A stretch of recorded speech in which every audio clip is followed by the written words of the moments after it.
going on, everybody? This is Chris Classic dropping the car vlog on the way to work. This is morning time. This is not nighttime, Marshawn. This daylight savings is kicking in real soon. What is it? This week? I don't know. Anyway, I hope you guys are having a wonderful morning. I hope you guys have a wonderful day, night, evening, life. Nobody tells you today. Remember that God loves you, Christ loves you, I love you. I pray that we get over anything that's holding us back or hurting us, things that are out of our control. I pray we just give it to God, and when He asks us to stand still or move, we do that on His accord. I'm proud of you guys working hard, trying to do things, trying to pursue your dreams, or just even trying to put food on the table for yourself or for family, or just trying to provide. Keep up the good work. Make sure you subscribe to this channel. We'll take it on podcast. Got a show this weekend.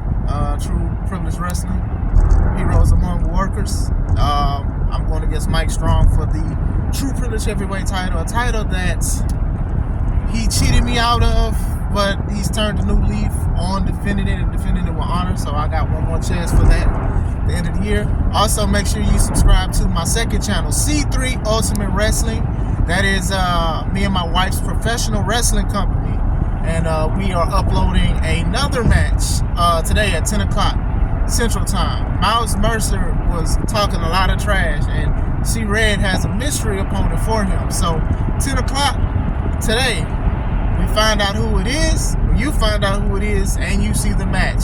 So we only got a few more matches to upload, and The Amazing World, our last show of the year, will be fully uploaded. So make sure you check that out.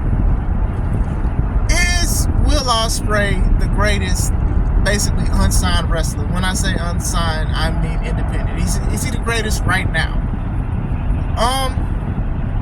Many people have a case to say that he is. I mean, the guy can do it all. The guy's a good wrestler. He's very great. He's very athletic and things like that. The guy can do some stuff. The man will be in AEW one weekend, and then he'll be on Impact the next, do independent shows.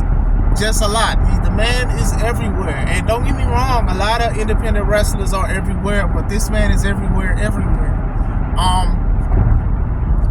Since dang near 10 years, is just, the guy is one of these people that people want to have a dream match with. If you have a wrestling list, you have him on there. There was a time where Ricochet was on a lot of people's wrestling lists. He may still be on it. I remember there was a while back, Ricochet was considered one of the greatest independent wrestlers, or the greatest at the time. Y'all know how I feel about certain matches with certain things and certain, I say stunts, I guess. But, the guy really can wrestle. When they have great matches. From what I've seen this year, the guy has been doing pretty good. His first match against Kenny Omega at Wrestle Kingdom, I really enjoyed that match. That was a very good match. The rematch they had at Forbidden Door, it was good, and then it started getting, to me, it started getting worse after Kenny got hit with the screwdriver. It started getting worse because, listen, I understand you want it to be special that people can pin and defeat Kenny Omega because he rarely loses, but all the stuff that man hit him with, like, come on, man, like, you could have just just took the pin after the screwdriver hitting the strike. But to me, it just started getting worse, because to me, psychology started losing psychology after you got stabbed with the freaking screwdriver. I'm just sorry, that's what it is. Like I said, I was enjoying the match until Kenny just couldn't just stay down. And, it's other stuff to it, but yeah. He had a match with Mike Bailey, and I saw like the last 8 minutes of it through Impact, and it was crazy. It was looking crazy. So shout out to Mike Bailey and Will. Even before this year, it was just like a lot of people would keep their eyes on him because he's always a champion in New Japan. He's always a champion somewhere else, and I know he loves his freedom and doing what he wants to do, and then this is how you do it. You are a hot prospect that a lot of companies will want to throw a contract at you, and you're still doing what you want to do. You know what I'm saying? I remember a few years back, him and Ricochet had a match in New Japan. To me, I didn't really care for the match, but it was too much. It was too much stuff going on. But to deny how viral and how crazy it was crazy. And it was crazy because a lot of people talked about it. Like, don't get me wrong, you do have a lot of wrestlers Hall of Famers and all things like that, old school guys that are very critical on the current product. But you had wrestlers who didn't even have internet access, let alone Wi-Fi, get on podcasts or even speak on interviews saying like, hey, this match wasn't that good. What is this and what is that? And you had some that actually enjoyed the match and said it was good. So the match had people divided. More people were positive than negative to the match. I didn't really care for it, like I said. It was competitive, but a lot of people said something. I remember Vader, rest in peace, he talked about it, and then they wound up making a storyline to where Will Ospreay went against Vader in the UK, at the UK. So that's how crazy that match went. Ricochet was selling shirts that said wrestling is an art because he made a post, and a lot of people was like, yeah, wrestling is an art. And that's where a lot of people say wrestling is an art at now. Jeff Hardy was saying it too, but when Ricochet was saying it, they were selling shirts and things. Some of my friends who are wrestlers, they were sharing the post of wrestling is an art.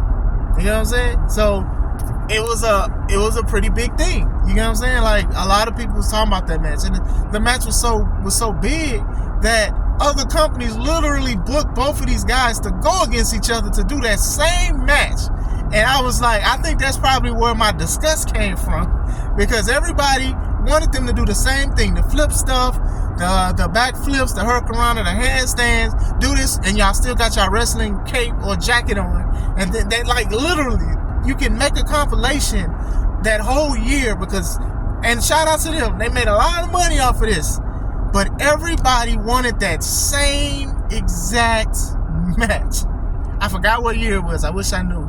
I wish I could look it up. And then to the point to where their girlfriends, they would book their girlfriends with them in intergender matches, and they was letting them do it, and they would incorporate it and things like that. It was like, I felt like more people loved the match more than the actual wrestlers and things like that. But Will has been killing it. So Will is one of these guys. He has definitely been killing the game. He's been doing stuff. He has matured since that. My only issue with Will is that Will curses a lot. I wish he would work on his promos. Like, it's just like, okay, I understand you can do what you want and things like that, and a lot of companies will let you do that, but I think if he could work more on his promos and stop with the cursing, because the cursing is like his thing, and I know that if he goes to certain companies, they won't let him do that, and maybe that's one of the reasons why he won't sign. That's his choice or whatever. But yeah, I was like, man, one, slow down talking. Two, you don't have to curse like that, my brother. But that's only basically one thing that I got. I mean, he slowed down. He's taking better care of himself. I remember he was, at the time, he was 24, and this man was going through, a back injury, a neck injury, a wrist injury, and he was still wrestling. You didn't even know that this man was going through all these injuries at the time. He was only 24 at the time.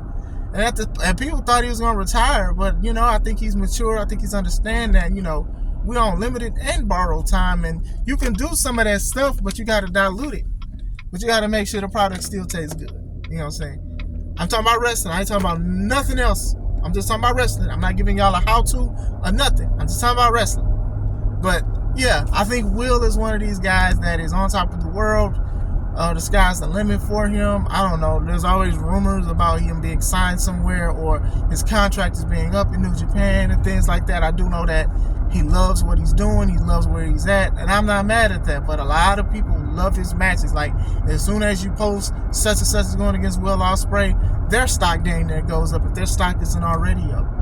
So that's always a big thing, and that's always a very important thing. Like I said, you have a lot of independent wrestlers that are killing it and doing great and things like that. But I think Will has been, I guess, him for a while, And I do think that if he ever gets signed to a WWE, I think that'll help elevate. But I know that he probably won't like how they would do certain things. With AEW, he's done great things there.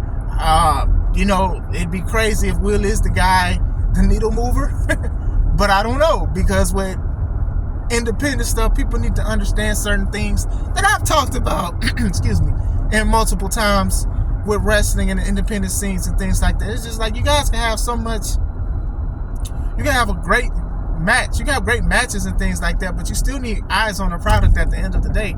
Everybody's talking about how great TNA wrestling is now. Everybody's been talking about how great it's been for the past year, 2 years, but the thing is, it's not a lot of viewership to it. And like I said, I can't even tell you where they have shows at. I look at stuff on YouTube and online.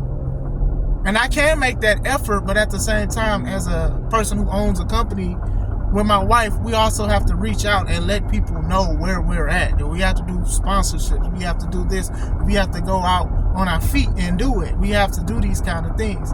So that's all I'm saying with that. So with AEW, it's still up in the air because it's up and down with viewerships and fans attending. It's up and down with that. But going back to Will, I think Will has it. I think Will just needs to mold it a little bit. I just think you need to work on promos a little bit, you know, cursing and being the cool guy. I understand that and all that, but I do think that he is like up there. It's just like you can't deny what he can do to professional wrestling. The sky's the limit for that young man. But what do you guys think? You guys agree with that? Do you guys think that, you know, he should just be signed anywhere?